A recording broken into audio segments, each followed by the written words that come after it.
And the South African Netball League received a major boost less than 4 months before the start of this year's World Cup. The league has now secured a title sponsor after the withdrawal of its previous financial backers last year.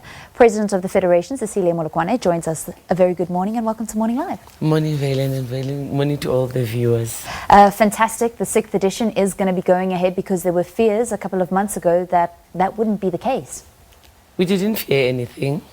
We are positive people in netball. We knew that somebody will come on board. So when we did our press conference on the 13th of February, I think Telkom saw us pleading for a sponsor because it's a World Cup year. We needed to prepare the girls well to make sure that when they go to the World Cup in Liverpool in July, they are well prepared. So they came, Telkom, and then they believed in us when nobody else believed in us. And we are proud and we are very humbled by their gesture. And we say thank you to Telkom.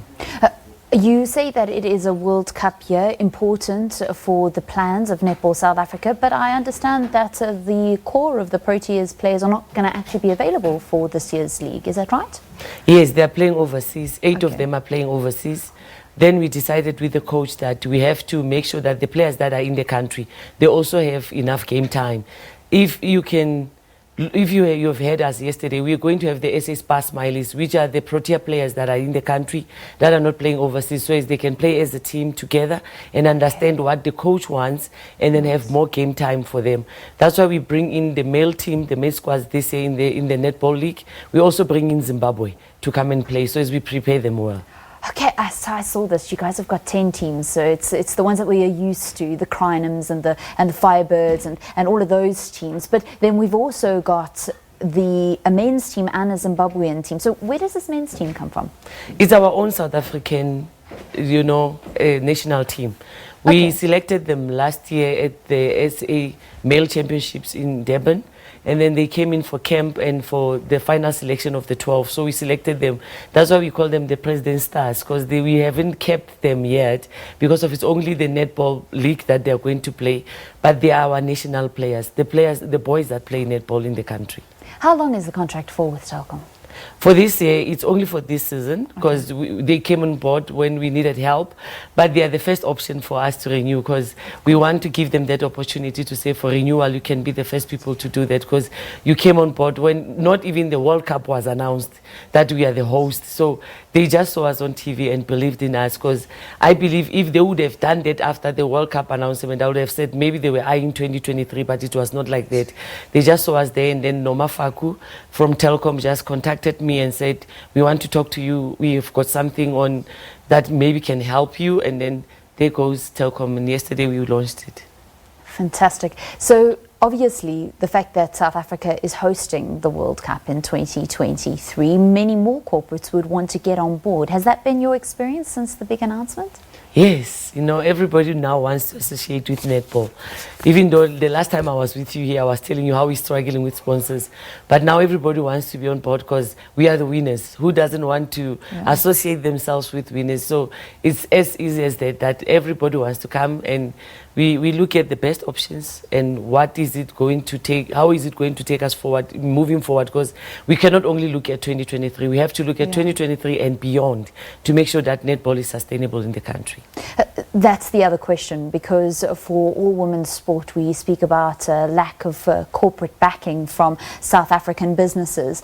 What is it going to take? Because we can't just go on hosting major events and that's when corporates get involved in women's sport. We need them to be involved on a month-to-month basis when we have regular leagues and providing that platform for women. So what actually needs to be done? I think we should also start knocking on doors. We don't have to wait for us to host major events for people to come to us. Let's keep on knocking on doors and making sure that we give them, we sell the product, and when you sell your girls, like if we have to sell netball girls, they have to beat the Commonwealth champions like they beat England, that people start believing that they are investing in winners, not losers. So we have to also up our performance in everything that we do, that they believe in us. I mean, look at Banyana, how they did, and suddenly everybody believed in them. But it doesn't have to be like that. As I said always, that we should always start performing for people to believe in us. You can believe in us to make us perform and make us better. The team are now preparing for the World Cup. Just tell us what's happening with the national team. They are now on camp with the coach. She came down from Australia to come in and make sure that we selected the final 12. We will be announcing the final 12 on the 22nd of May to announce to the world that these are the 12 players that are going to represent South Africa at the World Championships. She's preparing them with other players that are actually not even going to make it to the World Cup, but we are making sure that it becomes a succession plan for South Africa, that we don't only have core players, but the coach can also have other players that after this one, they can look at them to say, we are building towards 2023. It's not only about 2019, it's also about 2023. And the league gets underway on the 10th of May? Yes. Okay, and it's going to be run in Pretoria again? Yes, we decided that we do it on one venue. Okay. The main reason being we want the girls to get used to the venue and to make sure that when they play, they don't complain, because other times we got that when they went to Cape Town, they complain about maybe the poles this side, the whatever. So we don't want excuses. We just want them to perform, to give the spectators the value for money. Okay, where can spectators find out about the matches, who's going up against who and on what days?